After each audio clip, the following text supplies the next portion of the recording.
We are live. What is happening, magnificent world, and everyone out there watching us, which is the usual. How's everyone doing? We got Wrangler with a whole lot of hola down there. We also got Moral Officer Grand doing well, having a magnanimous day, as one would say. Welcome, everybody, to another magnificent Terran Tuesday. Hopefully, Black Knight will be joining us momentarily. We got Snow fixing up some stuff on the back end there. But it's been good. It's been good since the last time I seen you. It's been a little warm down here. Been juggling various projects. And the power actually went out there for a little while. Yesterday. We had the day before yesterday. No, it was yesterday. We had a transformer blue. Were you the days start to sort of go ahead. Sorry, Snow. had no air conditioning? Yeah, we were out for about 5 hours. Dude, how hot did it get? It was pretty warm. But we have a lot of cold drinks, beverages, and stuff. I drank too many cold drinks to keep my temperature down. My belly was full. Nice. Yeah, but it was still warm. You're still sweating. I'm sorry. It happens. Were your puppies upset that the air conditioner was off? They were not happy. Kept them as cool as I could, but we got it all working. But now we have some light electrical issues where 2 outlets in my room are out, so I have to run an electrical cord to run the computer and stuff right now. Ooh, that's not nice. Yeah. So how are you guys doing? The Black Knight, why don't we start off with you since you just joined us? How are you doing? I'm fine. I just had to do a bunch of chores this week, the beginning of the week, and I had contracted like a stomach bug. Week one, thankfully, it was a week one, so I'm already feeling better, much better today. Well, excellent. Yeah, I had to eat some toast, eggs, and stuff. Oh, no, And, poor Tom. some dried cheese. So, yeah. Is your tummy upset? No, it was probably a weak stomach bug. I I don't know how I contracted it, Oh, but yeah, it's always like about the end of the summer when all of these things are like roaming around, and because I live on the farmers market, it's like it's the perfect environment. Okay, yeah. You go to buy plants, you get a stomach bug. you shouldn't have done that. What kind of plants did you get, though? Yeah, but they were so yummy though. What did you get? Some tomatoes? No eggplants. I got really? some eggplants. Yeah. Those are a good fall garden. I already ate them, but I suppose that's when I got the bug. Somebody was probably like checking it out. Dirty hands. I don't know. I wash everything well. That's probably someone like snoozed or coughed or something. It happens. You can't protect yourself from that. You'll need a fucking spacesuit. Yeah. Very much true. But Snow, you are out of town right now. Is this correct? Yes, actually, I am using my. Okay, so I have the Wonder Bunker, which is like a little Quonset hut on the prairie. Literally, it was sort of living off grid in it for a long time, and then we finally got power and stuff hooked up. But last winter, we didn't have any any kind of insulation in it or anything, and I was all cool with that because I have my little heater and all that stuff. Well, I don't know who needs to hear this, but that if you have a domed area, and then you get it hotter on the inside than it is outside, and it's not insulated, it will sometimes condense and drip on you. And in the winter, that was a bad thing. So we were like, we got to get this done. So we're getting it done, but I can't stay in the house while I'm doing that. And right now, my daughter is actually getting her house remodeled as well. So there was no place to go. So I am in an Airbnb right now. And I'm sad because I don't have my puppies with me. I have my 4 puppies. She's keeping them for me. Yeah. And my Kit Kat, she's actually just got finished with her surgery. And so she's in her little bed. And she's got air conditioning and everything. But I couldn't bring them with me because my daughter was like, you cannot stay over here in this bunkhouse without, like all the amenities. And I'm like, oh, I can. Really, I can. So I was like, no. And so now I'm at this bed and breakfast. So I am writing. I feel like I'm super authory because I have no chores. There's nothing that has to be done, which means I cannot stay on Twitter all day long or just sit around watching videos. I have to actually write. And so I actually started, I'm in that weird gray area too. And I know y'all know about this. Like when you're trying to publish a book, I sent it in for a developmental edit, got it back. It was great. I just cranked out like 2 days worth of edits, just got it done, sent it right back. Well, there's a lag because the editor has to get back to it. Stephen Black actually has a lot of other edits that he's doing. And he was like, yeah, I can get to it. It'll be by the end of September. And I'm like, okay. So now I'm having to sit and I got to do my illustrations and stuff anyway. But I was like, well, dude, so I'm here. I can write. I'm just going to go ahead and start plowing through the next 3 books. And I'm laying down the final bones for the structure for the last series. So I'm really excited about it. There you go. That is one thing you hear authors do, sort of lock themselves away in a cabin somewhere or something. No, by the lake. Oh yes, that's without the murderous idea. stuff. Right? That's the idea. Yeah. Well, in every American film, it's like if you lock your way in a cabin, in a cabin by the lake, there's going to be a murderer visit you. Uh-oh. That's really just every time. There's always some sort of crime that happens or something. That's why I got a gun here. Oh, yeah. Chief set his gun out over here because he knew it's like, you're in a cabin by the lake. You need a gun. I'm like, you put that right there. I will get to it later. Oh, that's funny.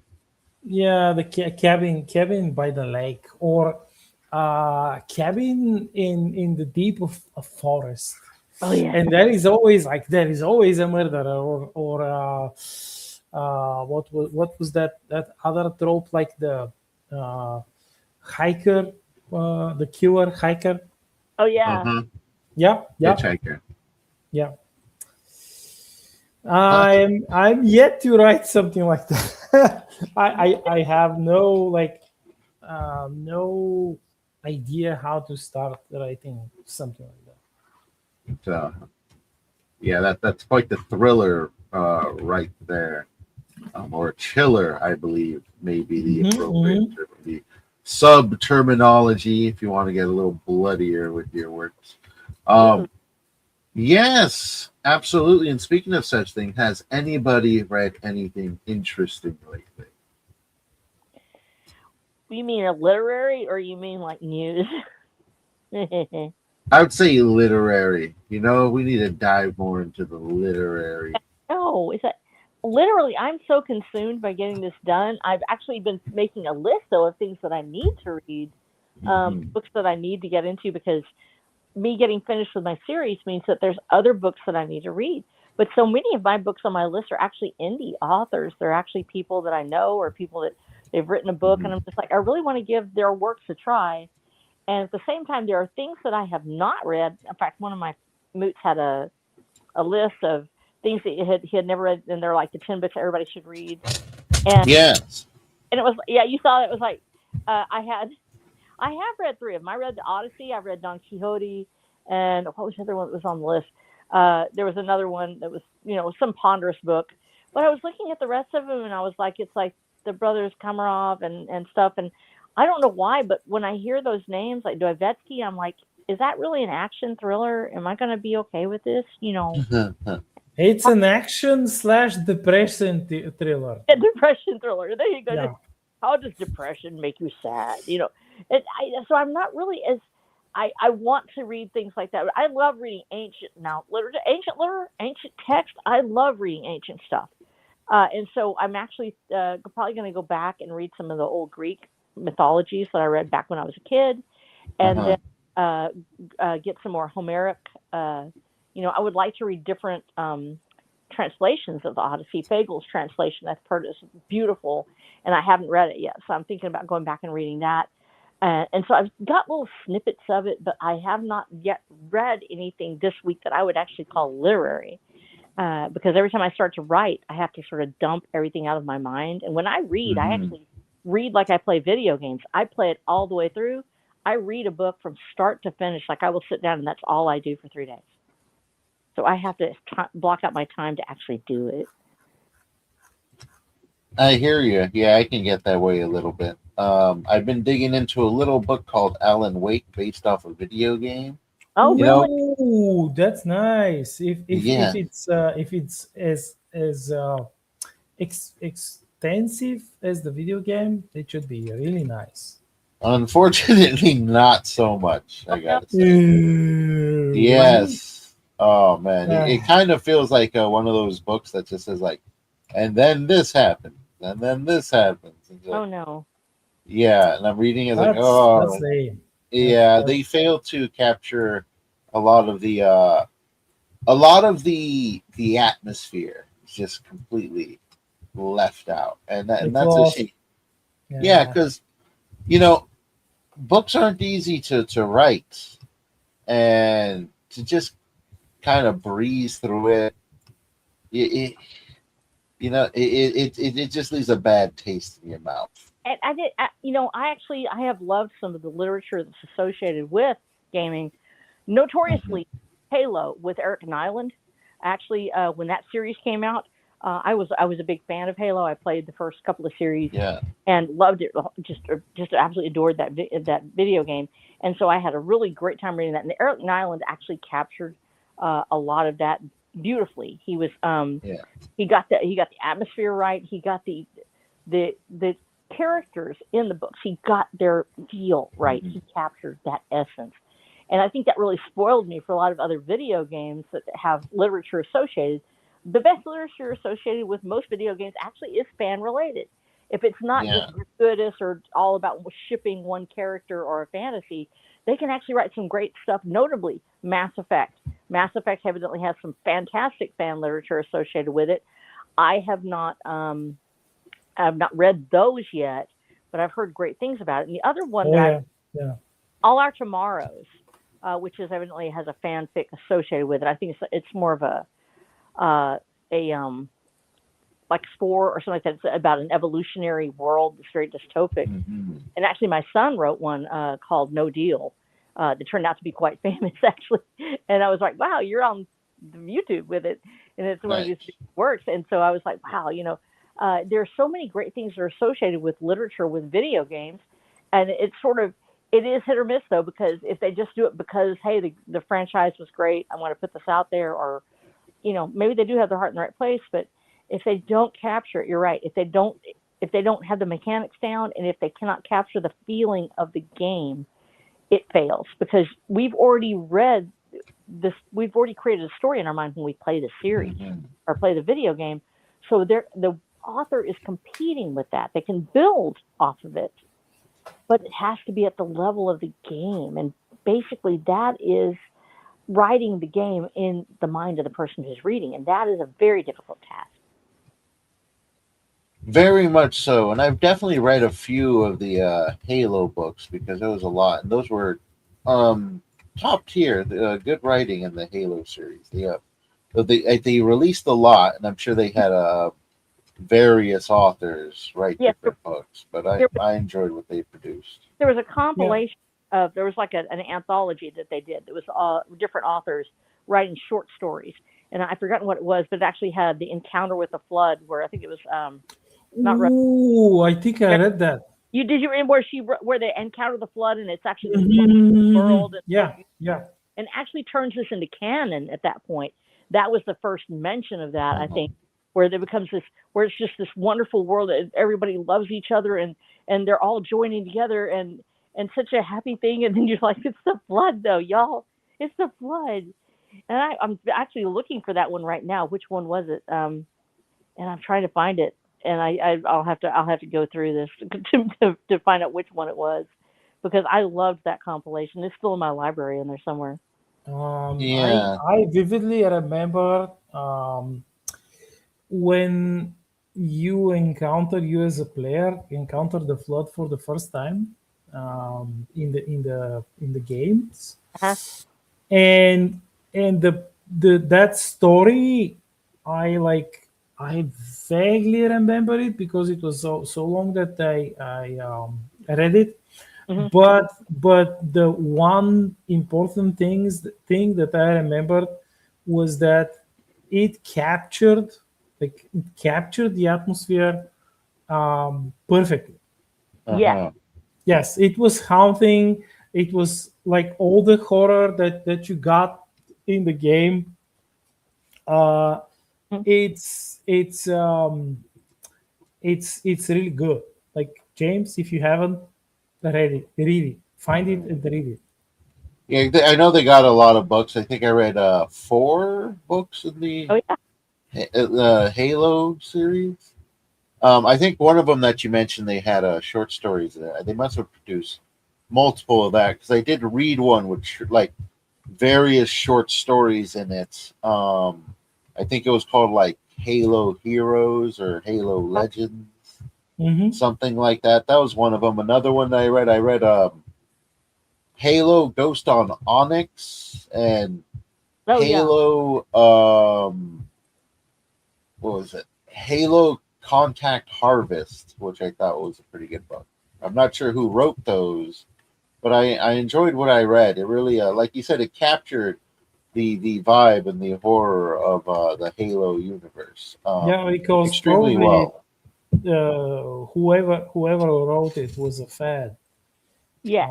Yeah, very much so. Because I've heard notoriously they have a book in the Dead Space universe that's not that good, and then they also have like some Resident Evil books, like 3 of them, and then they're not that Ooh, good. they're hit and miss Yeah. the Resident Evil books. Yeah, yeah. There's a lot of that, There's a lot of that, which is a shame, because you can do a lot with a book there.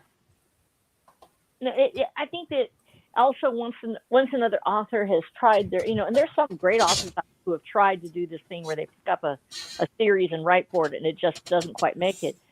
And once they've tried it, people are sort of, they don't really want to go out and say, hey, I can try my hand at it, because now we have fan fiction, and a lot of people will go straight to those, Archive of Our Own, other places, and back before Archive got to be sort of controversial and shut down everything twice or whatever they did.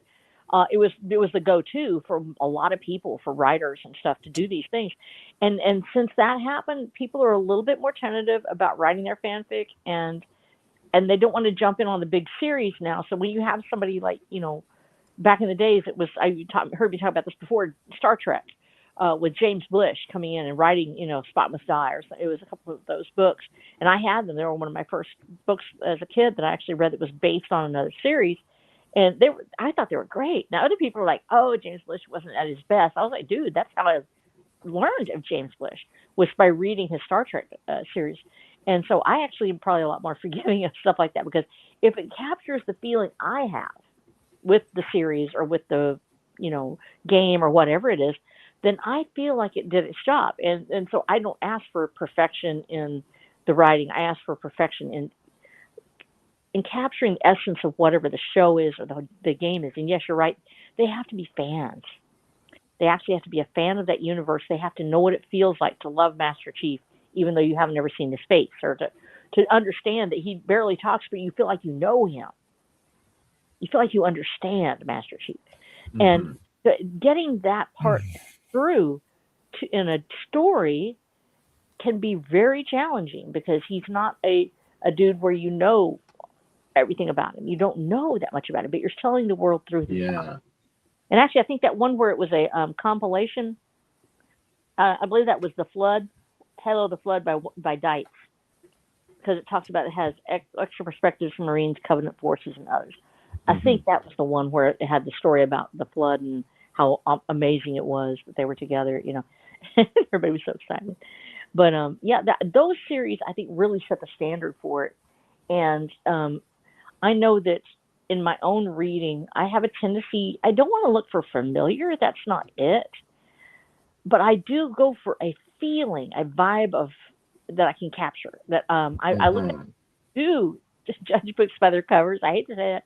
If I see a cover and it looks really cool, like ooh, I like that. There's something exciting on it that I think maybe I would like to watch, read. And it usually has to have that epic, heroic feel to it somewhere. If I love my science fiction to have a planet on it somewhere with a big laser coming out of it, or there should be a rocket ship and concerned looking people on the front. You know, they look really worried about something. And there's one dude will have a blaster for sure. And in fact, that was so weird to me that I think of myself as a science fiction writer, but I don't actually write space fiction. I write other science fiction. I don't know how to describe it. That Right. science. And Maybe so, you're inspired. yeah, well, it's really more inspired by the Fallout series. Actually, the fact that you could have a world like that Hmm. is actually more. I guess you'd call it a historical, alternate history science fiction, where if this thing happens, how would it happen? And Yeah. things that would take place. Yeah, more like in my vein. Yeah, you actually have. You are what I consider to be a classic science fiction, although you're sci-fi fantasy, space fantasy. But it's more you're a more the classic science fiction writer to me. When I think of a science fiction writer, I think of something like what you're writing. You have the ships, and you have outer space, and you have aliens, and you have cool stuff. And I just got cowboy mutants, trying to live, in a bad place. But that vibe, that feeling of adventure and excitement on the edge of nowhere, the idea that you can look out in this a vast new frontier. That is one of the reasons why westerns and space operas are so closely intertwined, because there's a sense of frontier. There's a sense of you are on the edge of civilization. That Hmm. beyond this point there is no longer that.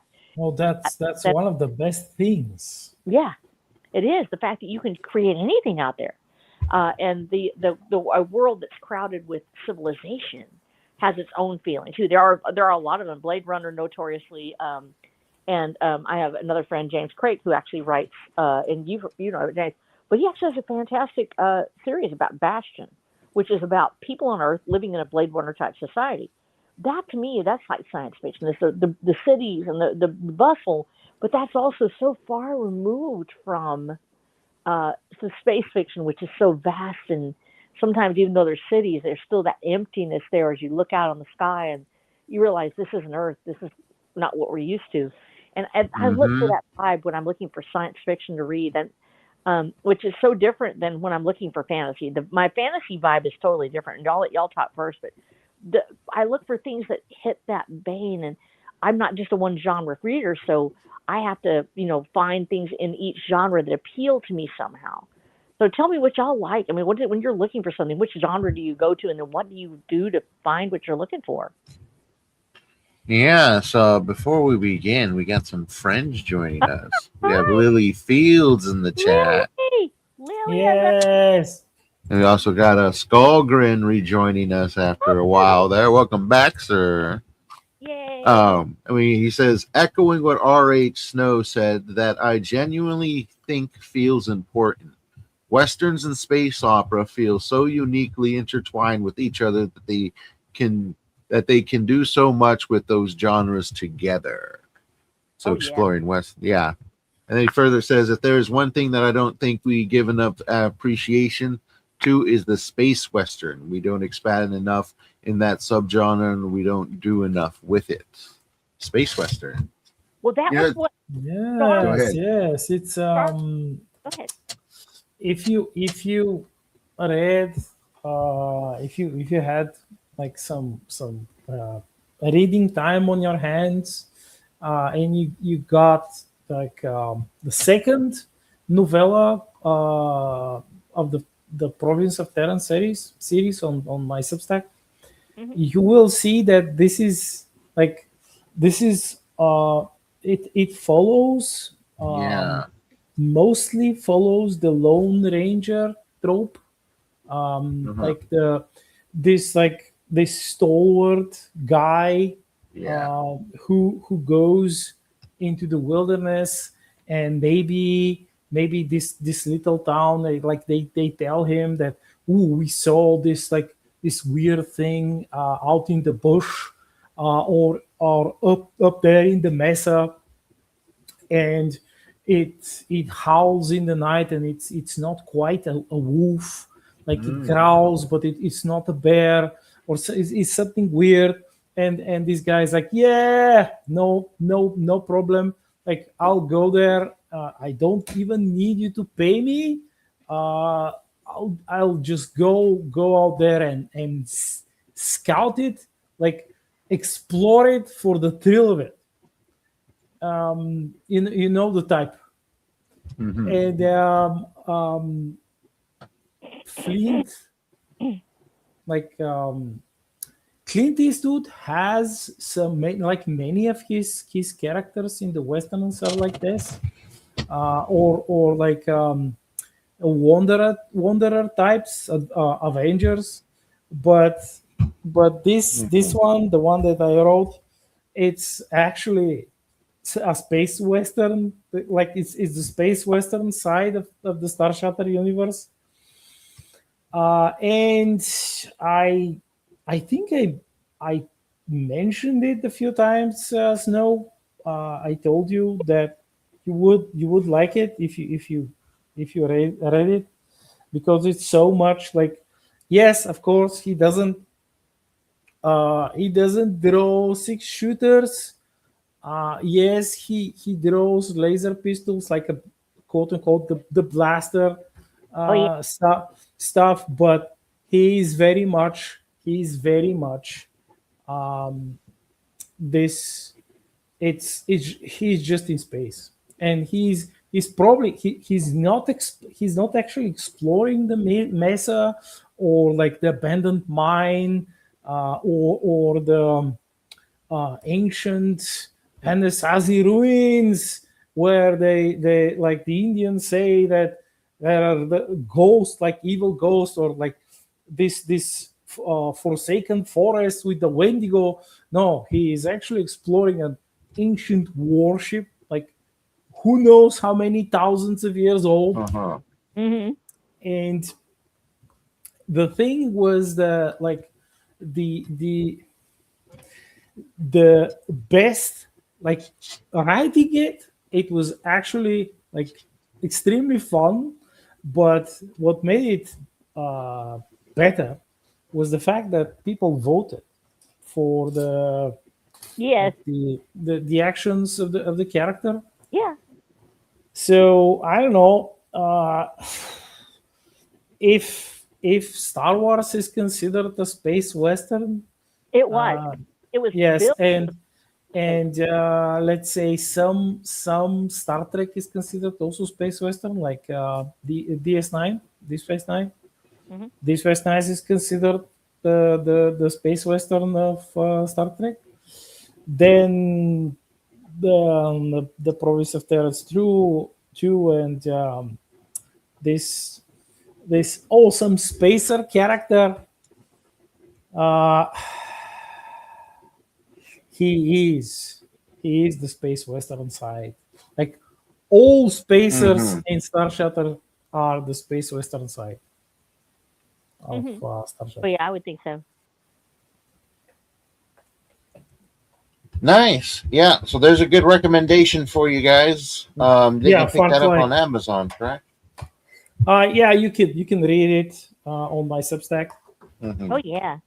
Nice. Or even like these days, the search engines are so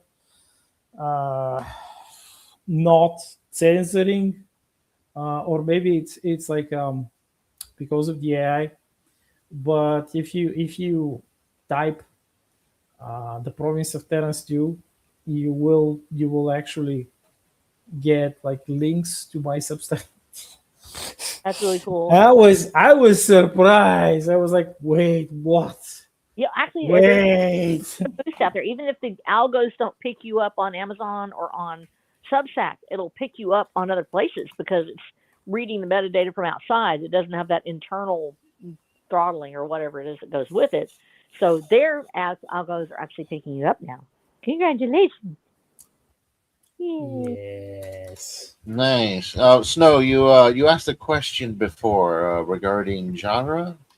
Yes. Like, what do What you was that? go to, and what do you actually? How do you find the things you like in that genre? Because each genre has a different vibe, and some people are just one genre readers. That's all they read. Yeah. They read only science fiction, or they read only romance, or whatever they read. And I have a tendency to have like what I call my big three. And so, what are your big three, and what? How do you pick? What's the vibe for each one, and how do you pick your literature from that? Oh gosh, that's a big question, isn't it? Yeah, you have to I'm answer not. it. I'm Answer not it. sure if I have a big three. I suppose thriller would be up there, but that's sort of pretty broad. A lot can fall underneath what a thriller these days. But So actually, thriller genre, yes, because it's a little more than a thrillers are have an element of danger to them, not just mystery. A mystery yeah, thriller, an element that the killer might come and get you instead. You know.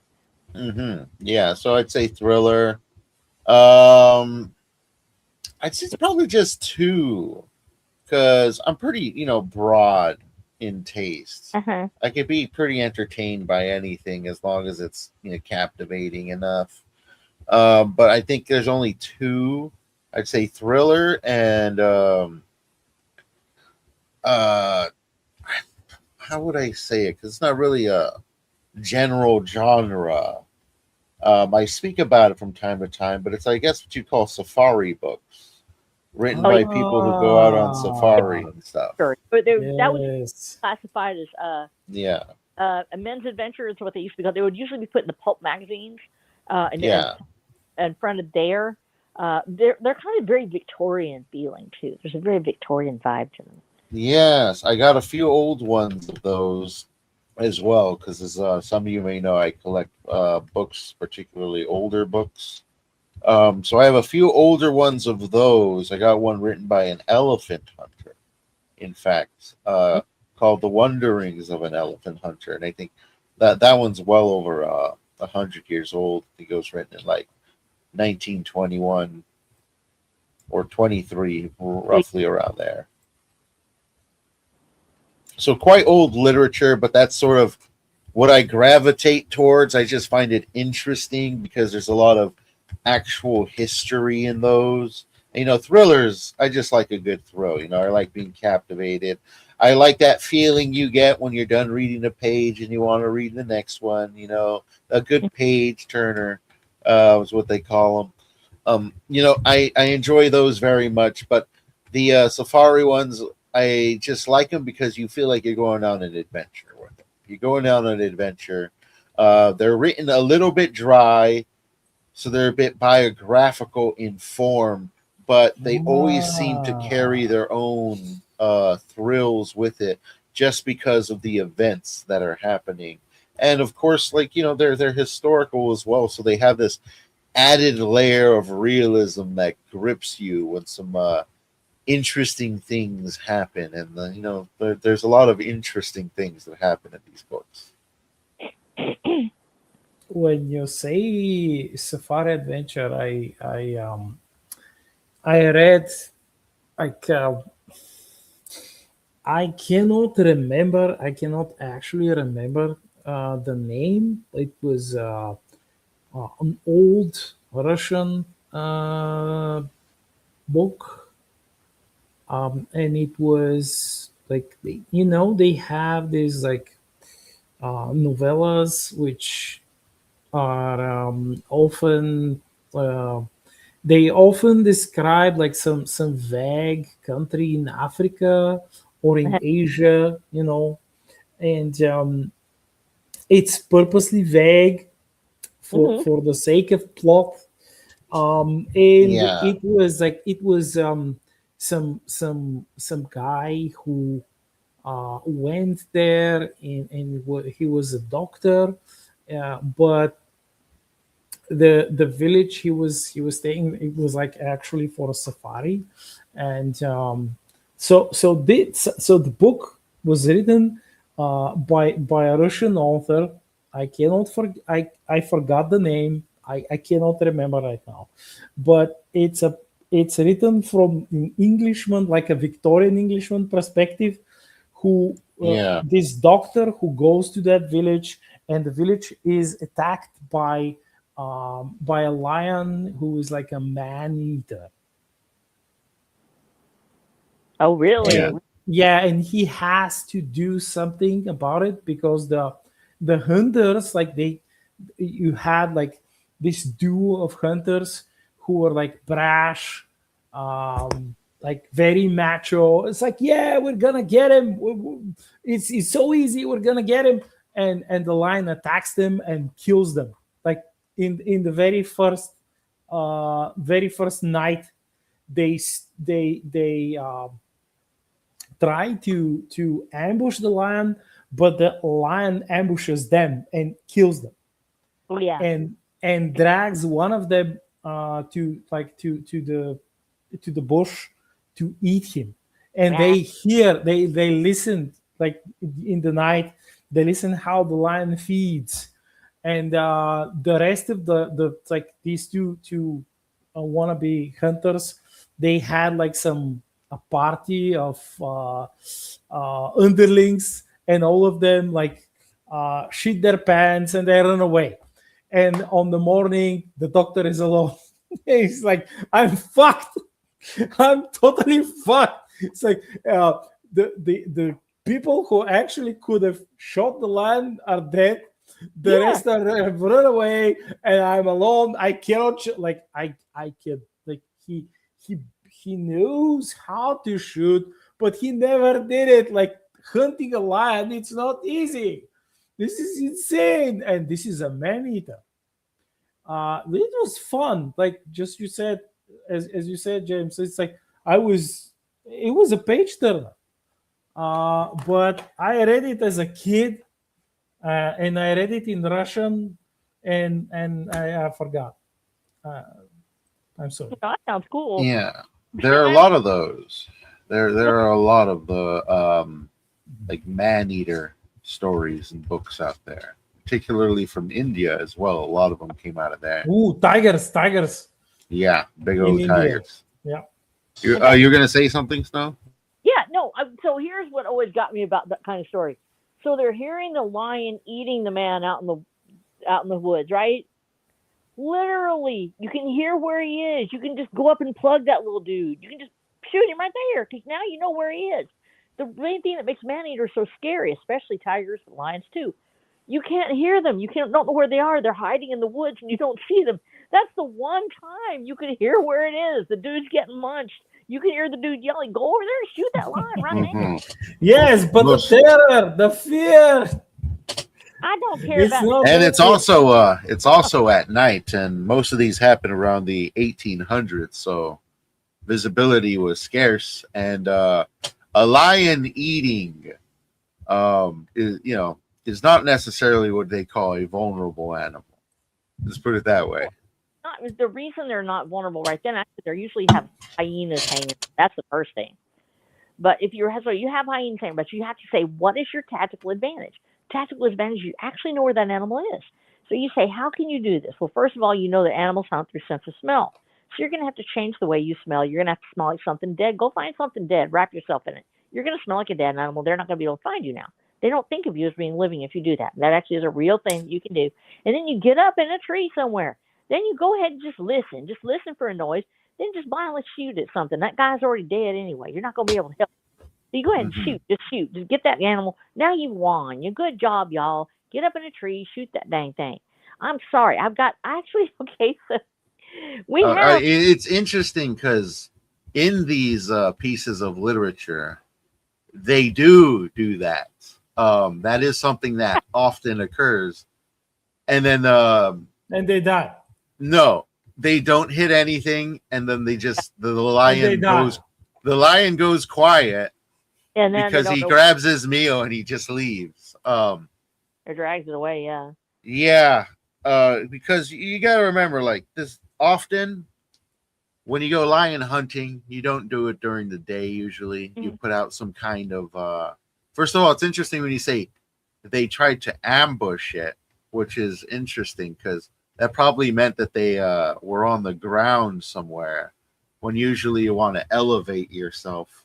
Like 90% of the ones I've read, they elevate themselves into the trees No, while they hunting were like lions. they were super like They were they were super cocky. super Yeah. cocky, super brash. Like they were fancy. Like, oh yes, we are the best. Like we've killed plenty of man eaters. Like this would be like our third time Mhm. where we cannot miss. We're the bestest ever, and they die. And then they did, yeah. And then And they die. an interesting thing that I think if you are going to write like a book about a something hunting man, these are magnanimous books to pull information from Oh because yeah. you learn a lot. Like, for instance, most people don't know that a tiger actually doesn't have a good nose on him. He can't smell that well. His nose is slightly better than your nose, slightly. Um, so a lot of hunters that go after tigers and stuff, they'll pack like tobacco and whatnot, and then they'll just have a smoke somewhere because they know the tiger can't smell them.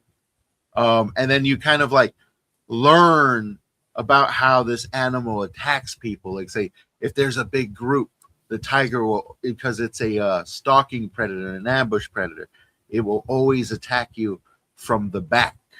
Mhm. So if you are in a small group, the best thing you can do is walk sideways and have one person looking right while the other person looks left, literally watching each other's backs because that's the direction the animal is going to come at you from.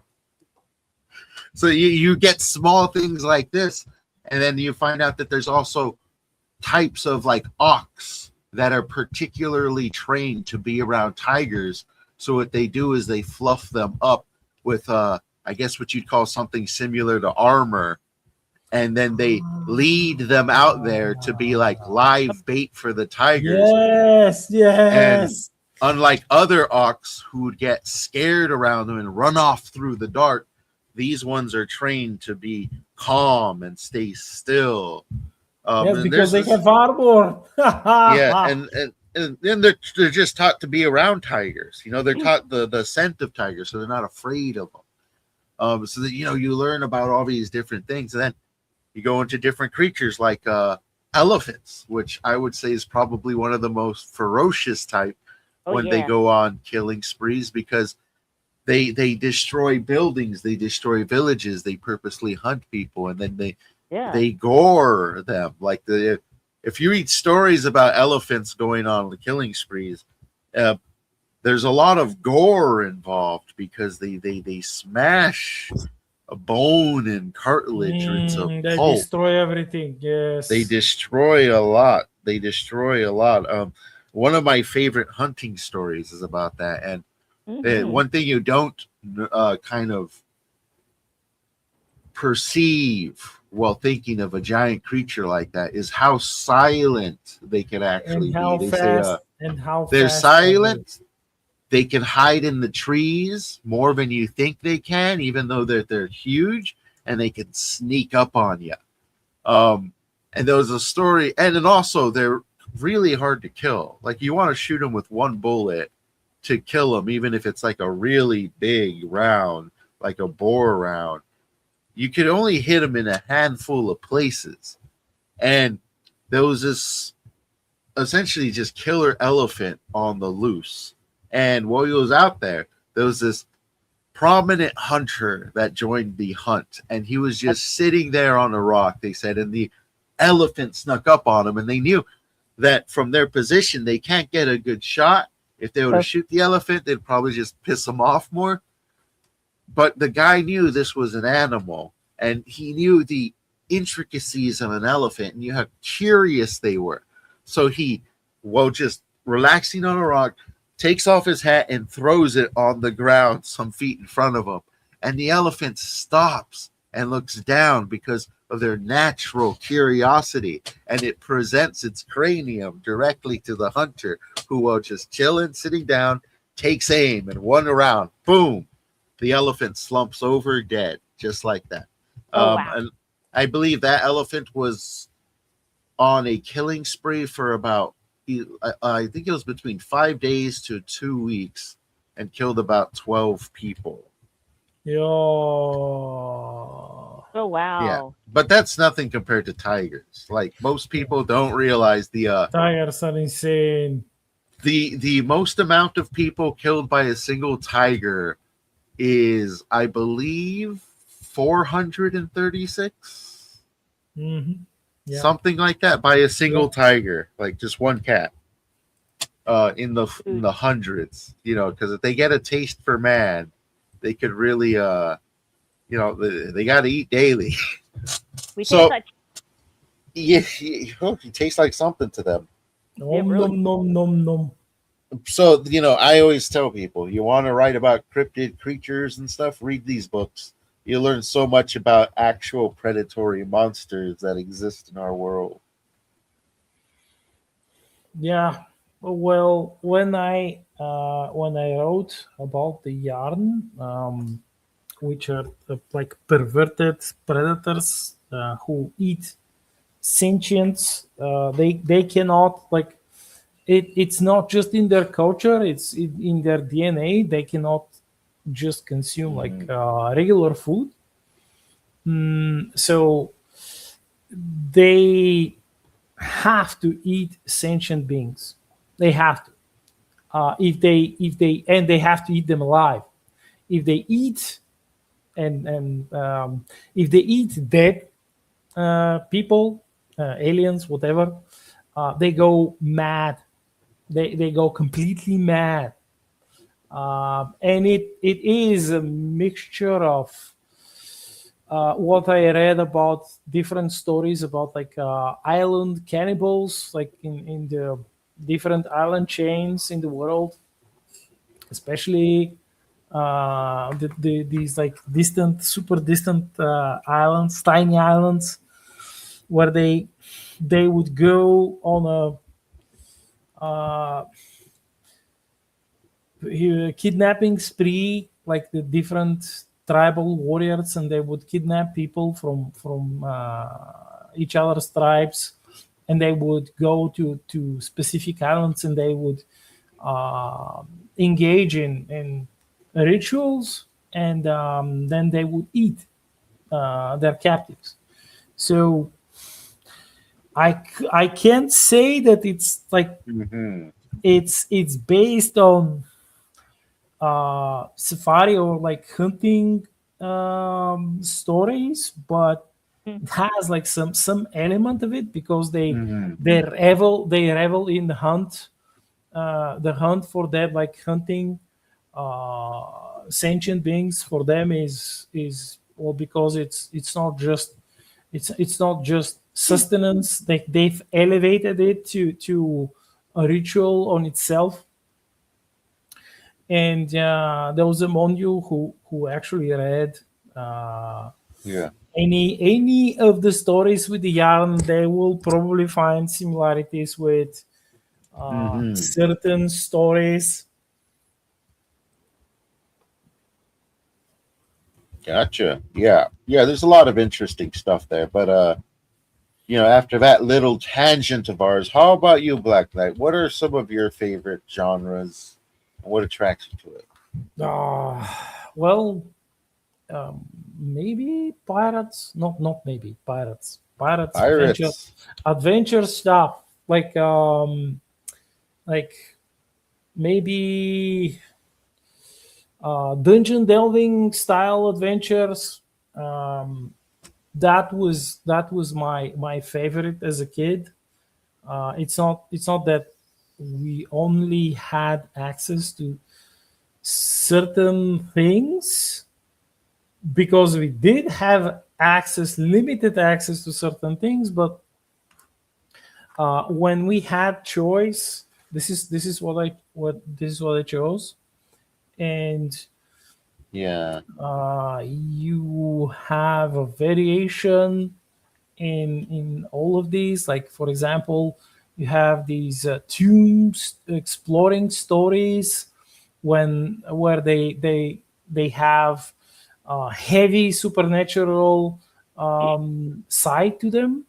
Let's say, oh yes, we found this like Egyptian tomb.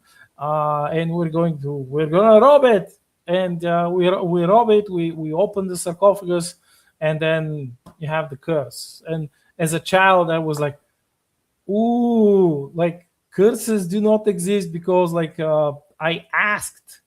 I was actually like in the second grade, and I Uh-huh. asked the political like officer of the school, and she was like, no, this is like stupid religious superstition. The religion doesn't exist, and this doesn't exist. Like, you have to trust the party. And I'm like, yes, this is boring. Okay, I'll rather read about like these ancient Egyptian sarcophagi stealing thieves, and how the how they sneak through the traps, and then how the curse of the mummy gets them.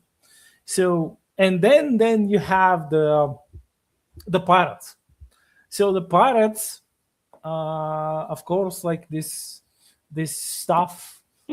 Maybe the ultimate side to it is the freedom. I mean, of course, you have like pirates are essentially bad, like they're thieves, they're murderers and thieves, but they're free. They're not beholden. Like, they're free on the high seas. Yes, it's super dangerous, but freedom is supposed to be dangerous. And then Right. this is perhaps one of the most important lessons that I learned from these, especially the pirate stories. It's like, yes, there's scumbags. The pirates are scumbags. Yeah. Even the so-called quote unquote moderately good pirates, they are still scumbags. They're thieves, they're kidnappers, they're murderers, they're probably rapists, most of them, but they're free. They can die like that. Like, they can die tomorrow. They can die like the squall is coming, they're fucked. Or a squadron of like the East Indian Company ships would be upon them, and they're fucked. Because in like in the stories, even the romanticized pirate stories, Mhm. pirate ships are not big. They're small, they're light, they they are overstuffed with people because they have to board other ships, but essentially they're really fast, they're really small, and they're not like, they're not on the they swim low, basically, so they could like escape, cross the reefs, and they would have like two or three different navigators, so they would know the terrain, so they could run away. And it's not like the Black Pearl. The Black Pearl essentially is not a pirate ship. It's basically a slave, like, cargo ship. But this is my favorite before fantasy, before like um, before all the rest. And then you have the space, like the space mystery, where you have alien slash Nostromo like horror mystery scenario, where you're flying in Yeah. the deep space in this ship. Everyone is in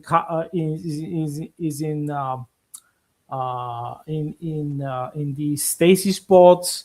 They wake up and they find out they're fucked somehow. Something went wrong, and they're totally fucked. And I absolutely loved it. I loved it. And then came the fantasy, the epic fantasy stuff. Well, I think that too. I honestly, we talked about this before, but that feeling of freedom, the pirate ships and the westerns, things like that. The frontier is out there, open spaces that don't have a lot of people in them. The ocean at one time was a frontier, and you're right. The pirate ships were actually like little schooners or clippers. They weren't the big, cargo ships. Yeah. Something that was fast and light and could get where they needed to go. And a lot of times, what people don't remember is that now we sort of went through a period where, the pirate was the bad guy. But in reality, pirates were often, working for a particular government. They had a letter of marque. They would go out and they would basically jump on the enemy's ships, get their stuff, and to patrol the waters, and they got paid to do it. They were a mercenary army, basically, on the water. And so that feeling of freedom that you're your own man, you can do what you want to do. You get a ship and get on it, and sure, you might have days where it's terrible and there's nothing to eat or drink, but you get out there and there's a island that has, free food to get on there, and there's nobody living there, and it's just beautiful things to discover. I think that's the magic of these stories that we talk about, the adventure genre.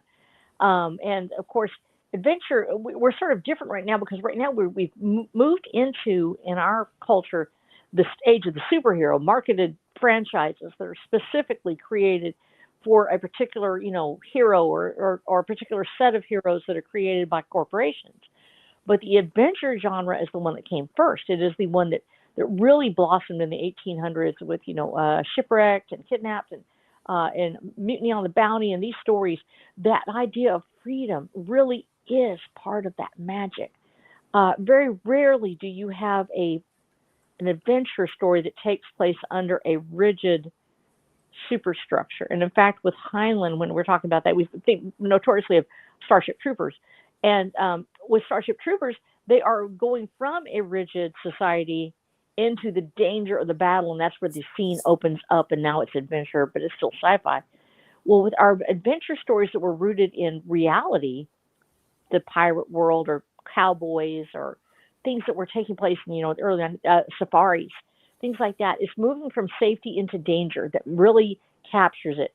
And one of the things you mentioned, and it looks like harsh on the dude because he didn't get up in the tree, but a lot of those stories from the Victorian era, Edwardian era, that Georgian period, they are based on the idea that a man would go out and he would encounter danger, and he would at first be afraid, or there would be something about him that didn't feel quite free yet. He would pull back, and then he becomes a hero later in the book as he learns how to confront this fear.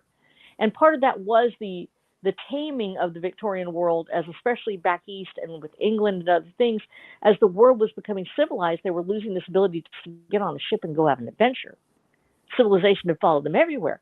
What did they have to do? They had to think about a man who is civilized, who has led a soft life maybe and wants to have adventure. And the failure is the first thing he encounters. The failure to act, the failure to move, the fear that's there. He has to confront that in a realistic story. That is what should happen. We have something happen to us that makes us confront our fear. And 9 times out of 10, the first time we confront a fear, even if we're adults, is we step back to listen, to try to gain our bearings, to figure out what we have to do next. Facing fear and learning how to fight danger is a skill set. And I think those stories actually adequately capture it, that in a way that most modern stories don't, because they don't really approach this thing about the failure of the hero, that big first failure, and how they can actually just completely not win, that looks like they're a loser in every respect, because they had to confront their fear and the danger ahead, develop a skill set, and then learn to use it.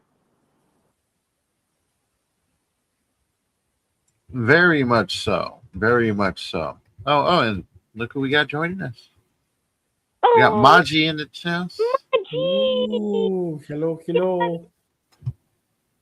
Yes. And, all those elements sort of highlight what a author has to weave together in their story to really not only bring the entertainment factor, that page turning factor, but that growth, and then sort of weave that growth in appropriately so that way it doesn't seem forced and it's well paced. There's a lot that goes into it. I was thinking about that because, as some of you know, I like delving into audio dramas and things like that, and I've been researching script writing and audio dramas and things like that, and I come to the realization that writing a novel is 10 times harder. You do have similar and different sort of difficulties, such as story progression, pacing, things of that nature, but there's so much more intricacy when you're writing a novel, because every single word is like propulsion. Every single word is carrying you to the next. It needs to flow appropriately, and you're sort of weaving a different type of art than you are writing a script that's supposed to be primarily dialogue and verbal in nature. We actually got is this a question? Why you don't like Mary Sue's? Ah, little question there from Maji. We can get Well, what? into on your Right. rant there. Why don't you like Mary Sue's? Mary Sue is okay. Exactly what Mm. you don't like Mary Sue's when any character just has the world handed to them, and they're perfect, and everyone loves them, and nobody has a problem with them, and the world revolves around them. That's the author usually writing themselves. It's a fanfic about themselves and that world, and that typically Mm. that's it happens not just with female authors, male authors too. If the book is well written, nobody really notices until later on. They're like, wait a minute, then it's beautiful prose, but they wrote themselves into the book. Notoriously, and I'm going to say this out loud, Lolita. Lolita's absolute garbage as far as I'm concerned. I'm sorry, I know it's got great prose.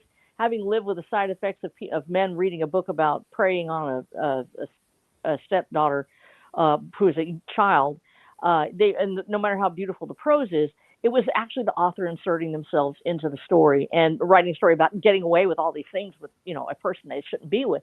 That's a Mary Sue from perspective. That they can do what they want, and the old man with a young woman, and everybody, is all, oh, they can do that, It's like they never show them as having a beer gut, and have gray stubble. It's always just great looking. Mary Sue's happen to all sorts of authors. They usually don't get called out unless the writing is bad. If the writing is bad, then we notice it more. But Mary Suing in almost all stories, there's an element of the author saying, "I really wish my life had turned out this way. I'm going to write the character in where she has a great boyfriend," or something like that. And then you have to say, "Wait a minute, am I putting myself in there too much?" It's okay to reference yourself. It's okay to reference your own personality, your own quirks, things about you that the character has gone through. But you have to make sure that you don't make it to where, hey, guess what? This is a story about me doing awesome things. It's gonna show. So you have to be really careful with that. And I think that the thing that really helps with the that Victorian coming of age story, sort of, even though they're grown men, they're coming of age to learn to fight, to learn how to face danger. They actually fail, and that is what takes it out of the realm of the Mary Sue, is that they fail so spectacularly that you almost can't recover from that. You're yellow, you're a coward, whatever it is. They're calling him a coward. They're calling this terrible things. And it challenges the reader, because they're like, I don't want to even read about this guy anymore. He's not coming through. And then he learns to build himself up, and he learns how to be this great person. Same thing happens with other female characters. They can go through a terrible thing, they can build themselves back up, they can have flaws and foibles, and there's something they don't do well with, but that's the truth. They learn how to become more than they are through their failures. And actually that applies to us as well. Very much so. Kind of reminds me of the book The Craft of Fiction, where it's arguing that fiction writing is an art form, and one of them was the journey a character goes through, and that the descriptions of life can be seen through that journey, and that's where you pull the artistic nature from the literature, because today we see our literature as art and intertwined, but back then they did not. It was particular types of literature that were considered artistic, and the fictionary literature necessarily wasn't. But one of the arguments used was the hero's journey, was the development of a character and the echoes of life through there. So a Mary Sue would technically, according to those that would challenge the notion of particular literature being art, rip away the artistic elements. And then what you're left with is something less than art. That's Yeah, I a can little kind of hot get that. topic for you. Mm. Ooh, what do you think, Black Knight? Yeah, it's your turn. Yeah, yeah. It's that was the general idea back in the day, but now it's kind of like it went too far. If you catch my drift. because I've written one Gary Stew character. It was before I began the main series. Uh-huh. I've written it as like it, it wasn't a test per se. I was just like I just want to write it. Yeah. I just want to write it, and I wrote it. And I never published it. It was just I did it. Really? Yeah, I did it because I wanted to.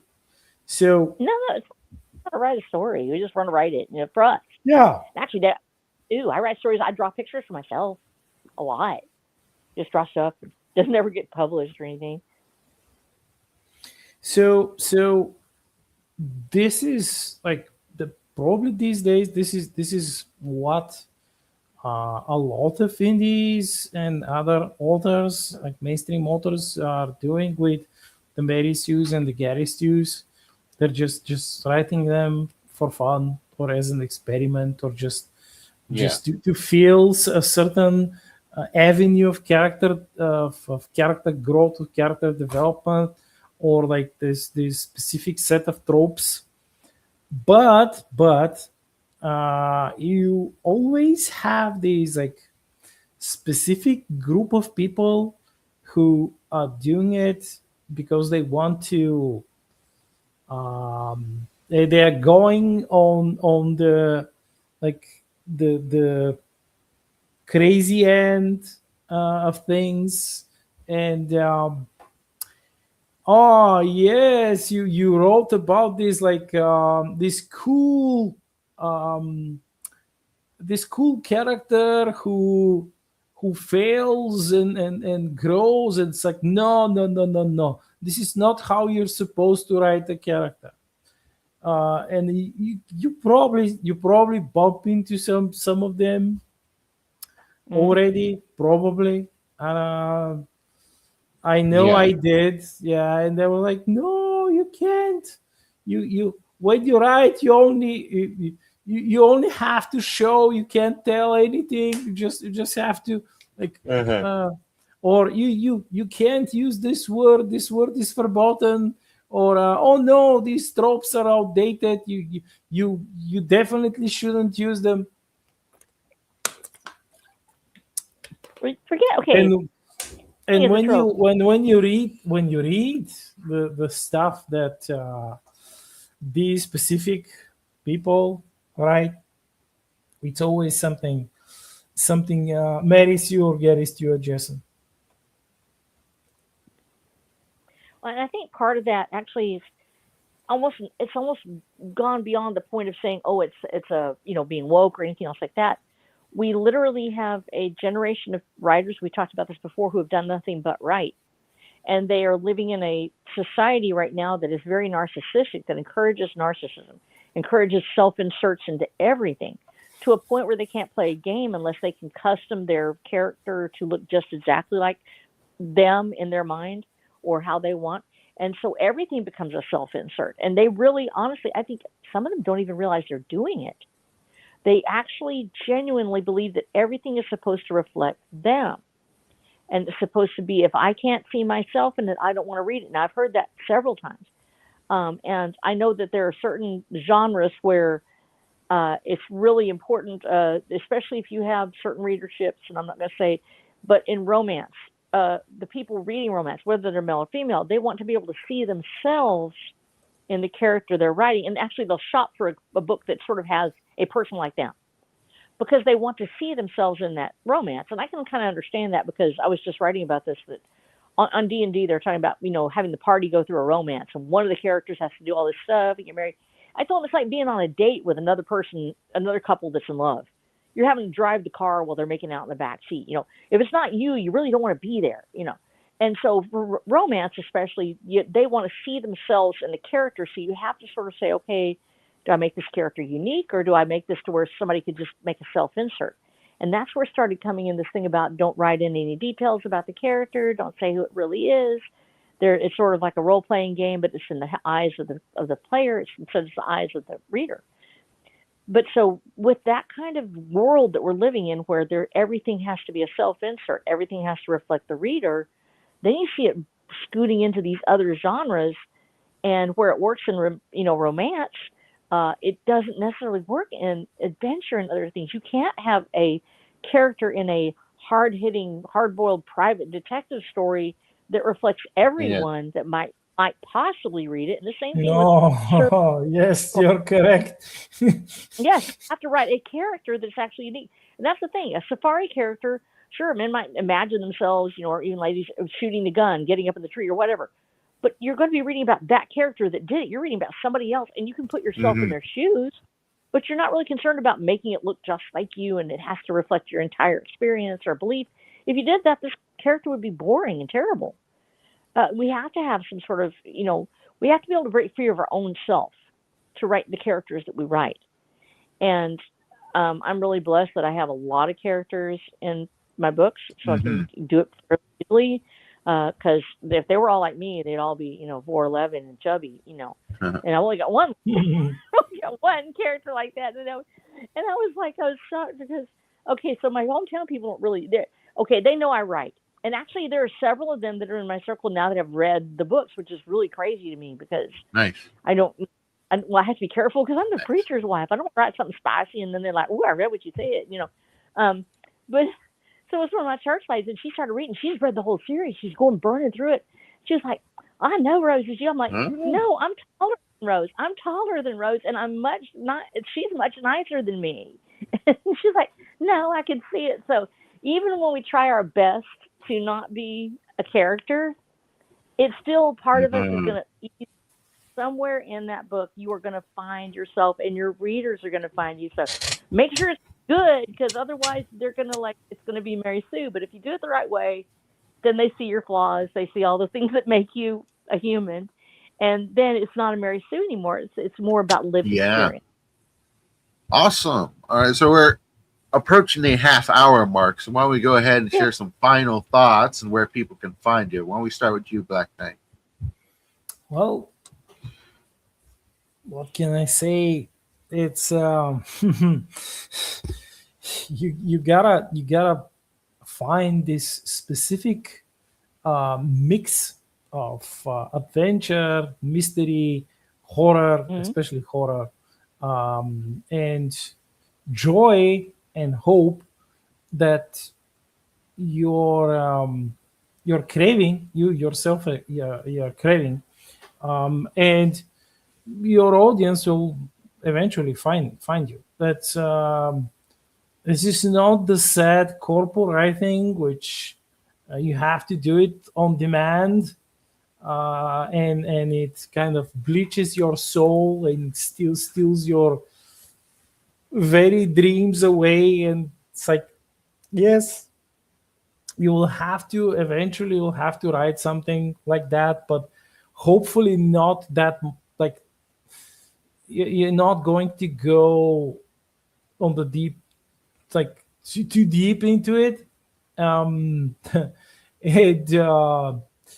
Finding your audience is it's probably one of the best things for us as authors.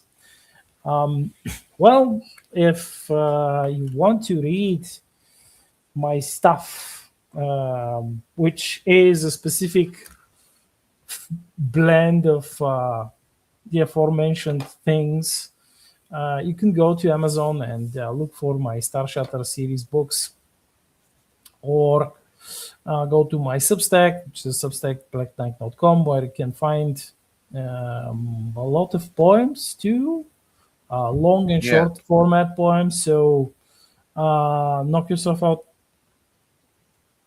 Excellent. How about you, Snow? Well, you can find me on watcherofthedamned.com, where I have all my books, and also on Amazon, where if you put in Watcher of the Damned, it will actually autocomplete now. Hooray! Yay for me.